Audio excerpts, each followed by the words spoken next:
Muy, pero muy buenos días, súper bienvenidos nuevamente encontrándonos acá en este círculo de liderazgo, estudiando a profundidad el texto completo del libro Piense y hágase rico de Napoleon Hill. Estamos estudiando en este libro 13 principios fundamentales para alcanzar éxito sostenible. Hemos trabajado el principio número uno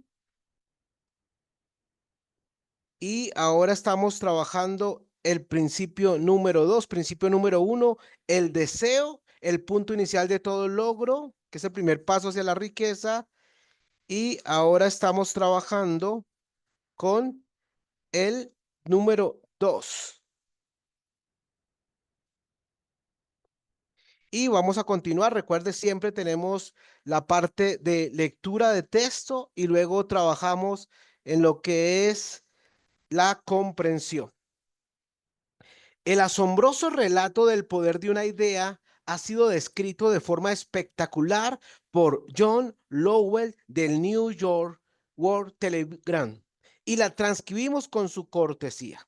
Un bonito discurso de sobremesa por $1.000.000.000. Aquella noche del 12 de diciembre de 1900, en la que unos 80 miembros de la sociedad financiera se reunieron en el salón de banquetes del University Club en la Quinta Avenida para hacer los honores a un hombre joven del oeste de Estados Unidos. Ni media docena de los invitados supuso que estaban a punto de presenciar el episodio más importante de la historia de la industria estadounidense hasta aquel tiempo. Edward Simmons y Charles Stewart Smith, llenos de gratitud por la pródiga hospitalidad con que Charles M. Schwab les había regalado durante una reciente visita a Pittsburgh, habían organizado la cena para presentar a aquel empresario del acero de 38 años a la Sociedad de Banqueros del Este de Estados Unidos, pero no esperaban que magnetizara de tal modo la convención. De hecho, le advirtieron que los corazones que rellenaban las camisas de Nueva York no reaccionarían a la oratoria y que si no quería aburrir a los Stillman y a los Harriman y a los Vanderbilt, sería mejor que se limitara a 15 o 20 minutos de intrascendencias amables, pero nada más. Incluso John Pierpont Morgan, sentado a la derecha de Swash, como indicaba su dignidad imperial, se contentó con agradecer muy brevemente su presencia en la mesa del banquete y en lo que se refería a la prensa y al público. Todo el asunto presentaba tan poco interés que los periódicos del día siguiente ni lo mencionaron. De manera que los dos anfitriones y sus distinguidos invitados probaron los habituales 7 u 8 platos. Hubo poca conversación y versara sobre lo que versase fue parca y discreta. Aunque algunos de los banqueros y agentes de bolsa habían visto antes a Schwab, cuya carrera había florecido en los bancos de Monongahela, ninguno lo conocía bien. Pero antes de que la velada acabara, ellos y Money Master Morgan quedarían admirados y un bebé de $1.000.000.000, la Corporación Internacional del Acero, nacería allí. Quizás sea una lástima para la historia que no se haya hecho ninguna grabación del discurso de Charlie Schwab en aquella cena. Sin embargo, tal vez se tratara de un discurso casero, con incorrecciones gramaticales, pues los perfeccionismos del lenguaje nunca le interesaron a Schwab, lleno de refranes y compaginado con ingenio. Pero aparte de eso, obtuvo una fuerza y un efecto impresionantes sobre los $5.000.000.000 de capital estimado que los comensales representaban. Cuando terminó y la reunión vibraba todavía con sus palabras, aunque Schwab había hablado durante 90 minutos, Morgan condujo al orador a una ventana apartada donde, balanceando las piernas en un alto e incómodo asiento, hablaron durante una hora más. La magia de la personalidad de Schwab se había puesto en acción con toda su potencia, pero lo más importante y perdurable fue el programa detallado y explícito que presentó para el engrandecimiento del acero.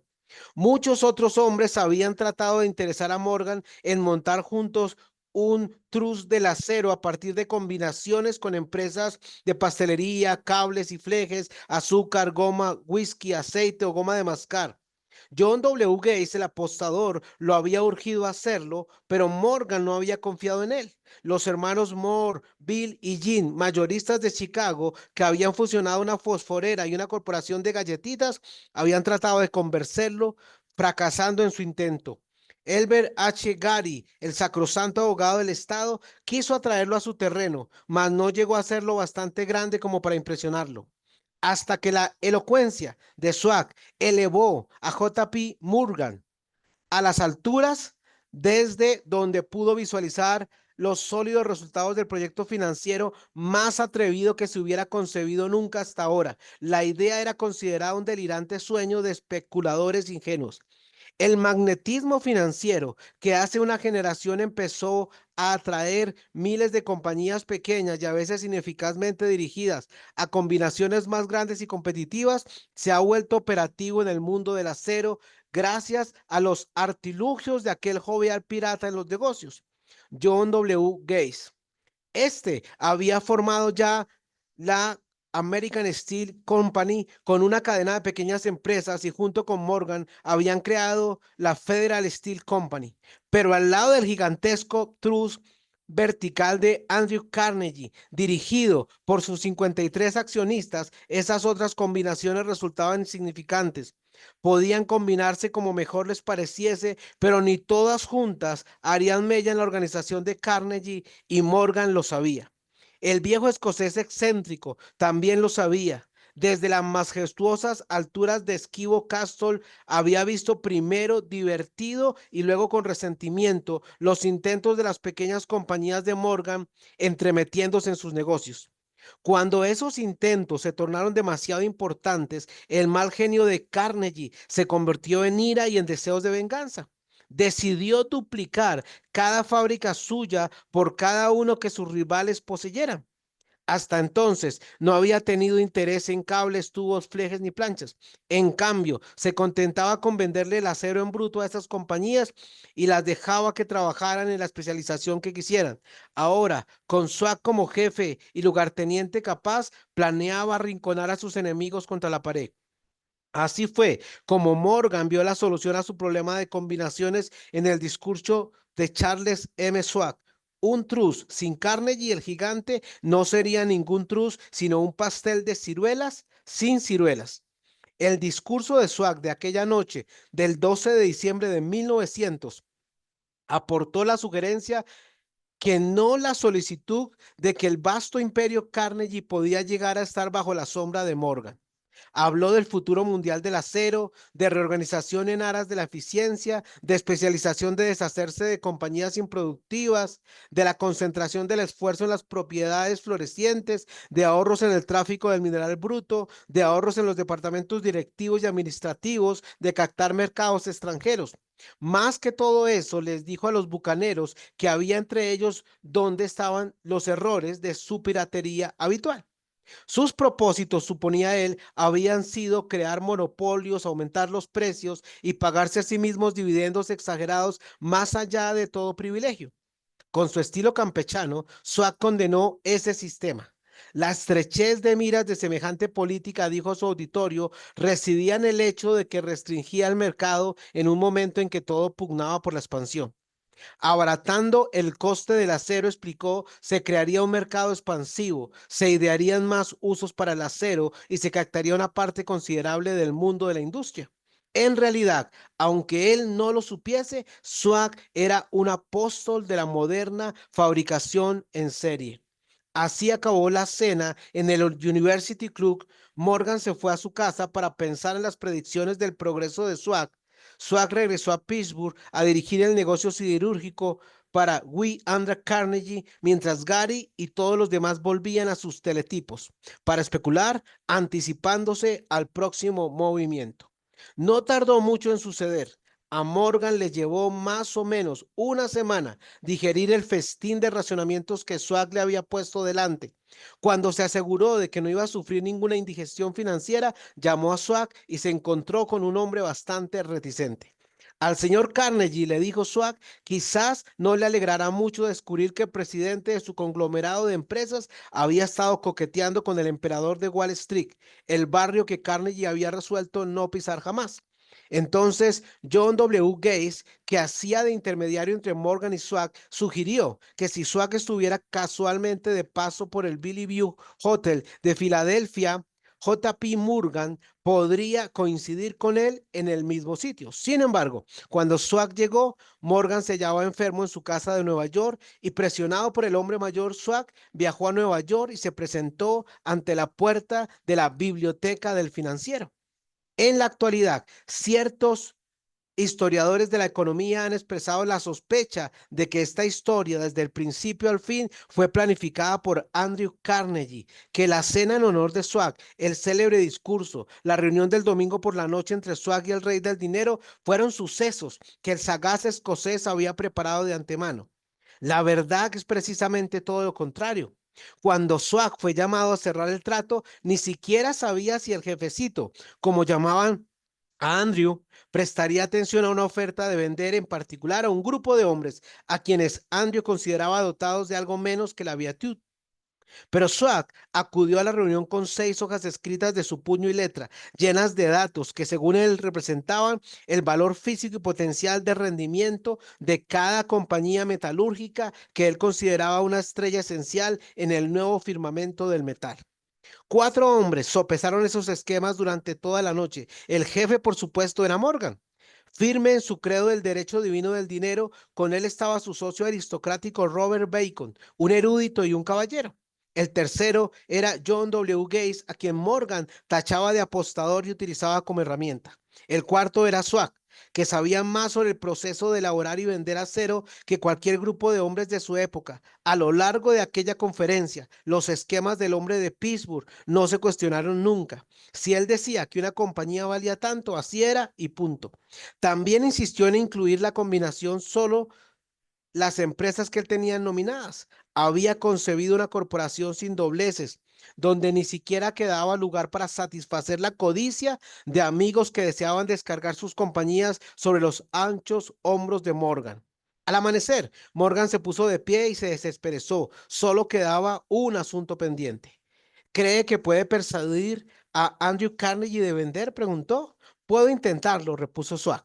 Si usted consigue que venda, me comprometeré en todo este asunto, aseguró Morgan. Hasta allí todo iba bien, pero ¿vendería Carnegie? ¿Cuánto pediría? Swag pensaba en unos 320 millones de dólares. ¿Cómo se efectuaría el pago? ¿En acciones ordinarias o preferentes? ¿En bonos en efectivo? Nadie podía reunir 320 millones de dólares en efectivo. En enero acudieron a un partido de golf en los helados prados de San Andrews, en Winchester. Andrew envuelto en jerseys, bien abrigado, y Charlie conversando de trivialidades para ejercitar el buen humor.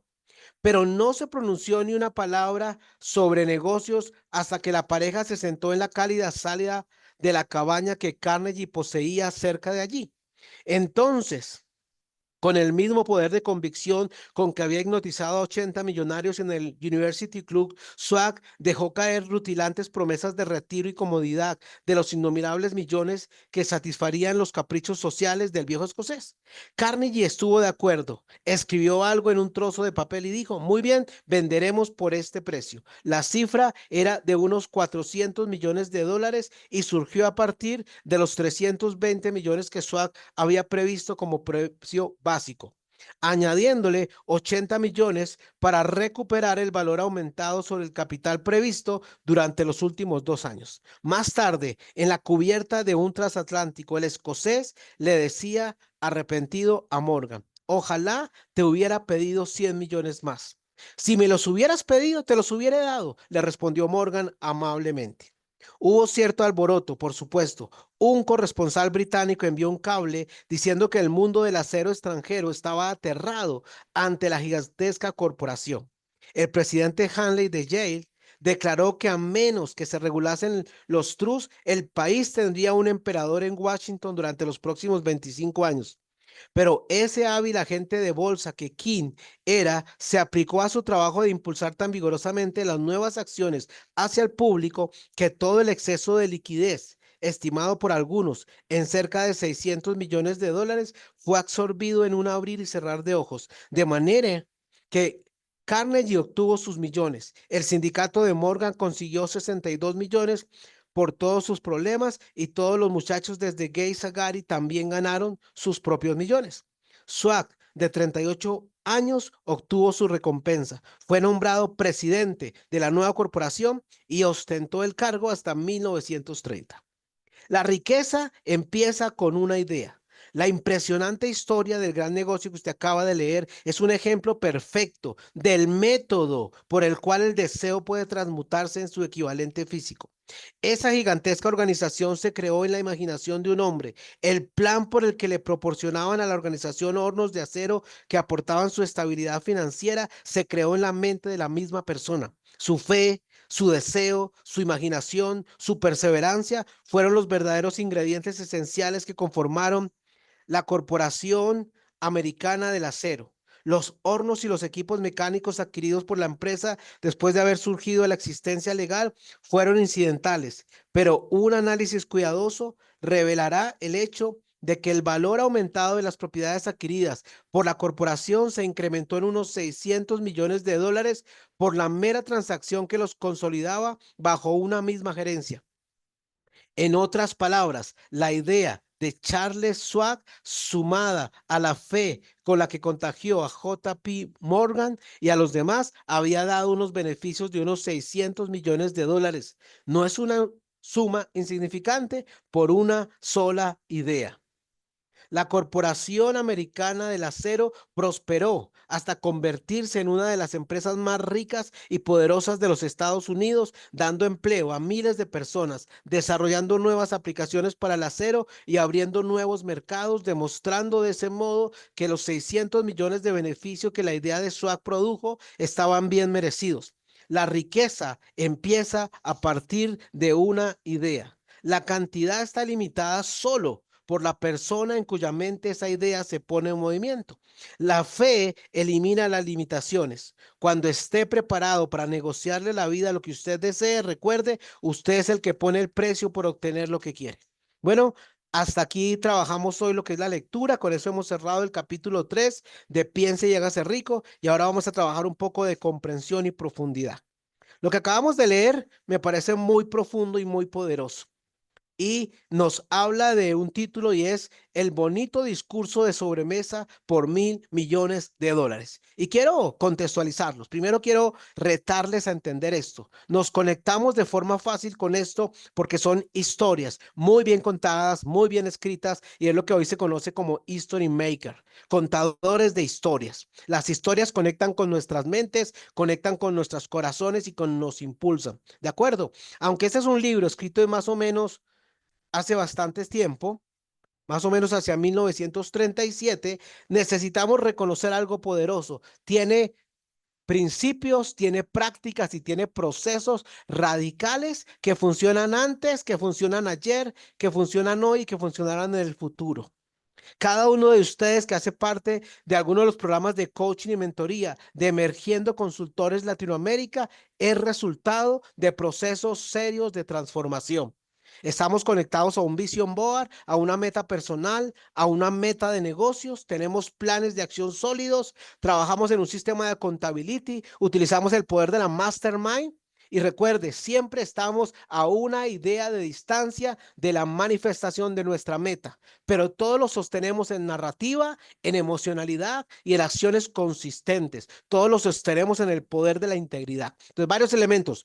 Número uno, el poder de las historias cambian. Número dos, el poder de la visión a largo plazo, o sea, lo que diferencia a los seres ordinarios de los seres extraordinarios es que los seres extraordinarios utilizan el poder de la imaginación, desarrollando sus talentos y dones humanos, visualizan, sueñan, imaginan, construyen, diseñan futuro. Otro elemento, el poder de la planificación. ¿Listo? Miremos que acá dice el texto, pero Swag acudió a la reunión con 6 hojas escritas de su puño y letra. ¿Qué había hecho? Un trabajo previo de qué? De visualizar, de envisionar. Tenía un plan estratégico. O sea, las cosas extraordinarias no son casualidad, son resultado de procesos serios y sistemáticos. Los gerentes y los líderes exitosos trabajan con métricas. trabajan a partir de la data, hacen planes. Y Swag no era la diferencia. Traía un plan para movilizar desde la oratoria, desde la conectividad, pero realmente lo que movilizaba era que estos hombres de negocios importantes, estos inversores, reconocían el poder de la data, reconocían el poder de una persona que realmente tenía un conocimiento profesional y profundo. Luego nos habla de que estaban reunidos grandes personas, o sea, ahí había el poder de la mente maestra. Dice la escritura, en la multitud de consejeros está la sabiduría. Así que qué importante es rodearse de buenas personas, qué importante es rodearse de otros seres humanos con visión. Y no es lo mismo, miren lo importante del contexto. No es lo mismo, tú puedes tener una idea poderosa.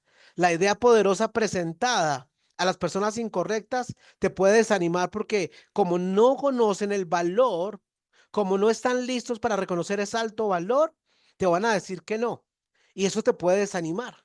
Pero si tienes la idea correcta, el mensaje correcto, en el contexto correcto, a las personas correctas, te dirán sí. Y eso revolucionará tu negocio, eso revolucionará, eso te puede traer recursos, te puede traer aliados, te puede llevar a otro nivel. Y dice que todo esto comienza con una idea, que todo esto comenzó en la imaginación de un hombre que había diseñado un plan. Y luego nos habla de unos elementos, dice elementos, la fe, elementos, el deseo, elementos, la imaginación, elementos, la perseverancia. Entonces, lo que realmente había detrás de esta negociación maravillosa de $1.000.000.000, lo que realmente habría era líderes, personas envisionados, personas enfocadas, personas comprometidas que venían desarrollando ¿cuándo? ¿Cuándo? Todos los días. No escuché cuándo. Todos los días venían desarrollando fe, venían desarrollando deseo, venían elevando sus niveles de imaginación, venían entrenando su mente consciente, su mente subconsciente, pero adicionalmente y por si acaso eran perseverantes, eran persistentes, no se rendían, eran obstinados en el buen sentido de la palabra. Y entonces quiere decir, y aquí dice que más o menos el negocio, cerrando el capítulo, el negocio produjo más o menos una idea manifestada, traducida en pesos, manifestada, una idea del mundo espiritual, una idea en el mundo no visible, procesada, conectada, manifestada, manifestó $600 millones de 1900. ¡Wow! Eso traído a hoy sería un dineral, una locura, pero no nos concentremos en ese dinero, concentrémonos en tu proyecto, concentrémonos realmente. La pregunta valiosa es, ¿qué ideas puedo sacar de acá? ¿Cómo puedo esto hackear mi mente? ¿Cómo esto me va a acercar a lo que yo necesito? Y entonces dice, la riqueza, pero yo quiero traducirlo, cualquier resultado maravilloso, extraordinario, apoteósico que tú quieras, necesites y sueñas, todo comienza a partir de una idea. Una idea es el detonante, una idea es el comienzo. Luego dice acá, la cantidad está limitada solamente por la persona en cuya mente esa idea se pone en movimiento. Los únicos límites existentes son los que tú y yo tenemos en nuestras mentes. La fe elimina limitaciones. Cuando te permitas ser entrenado, que es lo que estás haciendo acá en los programas de mentoría y coaching de Emergiendo Consultores Latam. Por eso te felicito, porque necesitamos ser transformados, impactados, entrenados, desarrollados. Y por eso es lo que nos va a llevar al siguiente nivel. No olvide trabajar con su accountability semanal, con sus planes de acción diarias, con su trabajo de mentalidad, de narrativa, con la escalera de valor, con la estructura de cambio, y estamos siempre andando de mejor para arriba. Entonces, ahora sí, sigamos en nuestros procesos conversacionales de acción, de ejecución sostenida y andemos siempre de mejor para arriba porque tenemos todo para reescribir la historia.